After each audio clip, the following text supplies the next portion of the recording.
think every time we've made an album, the most thought and sort of contemplation and introspection always goes on to the beginning track. It starts with a string part which we finish Take to the Skies with, and then started and finished Common Dreads with. The idea being so that you could like listen to all 3 albums in one go.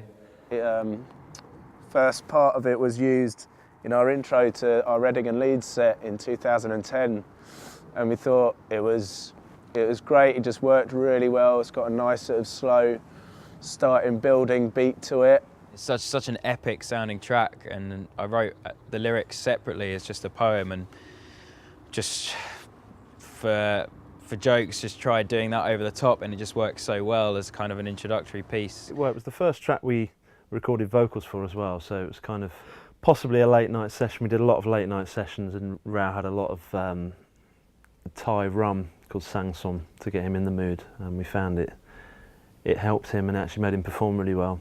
So this is such an exciting time! Our generation's gotta fight!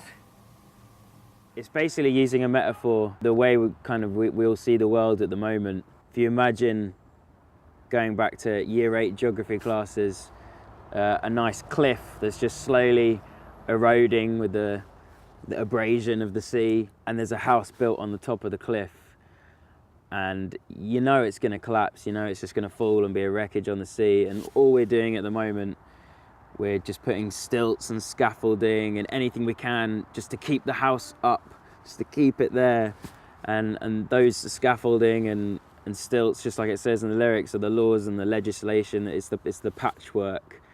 It's just kind of quick fixes to stop everything from completely self-destructing. The most important thing for me was for just to drive the track and to really work on that crescendo, the way it builds up, so we can all just absolutely reach maximum for then it to drop absolutely massively. The first view that people are going to get of the album, so it's got to take to get everyone's attention and really kind of open up the genre can that's about to get distributed for the whole album. Guitar-wise, it's sort of very minimal.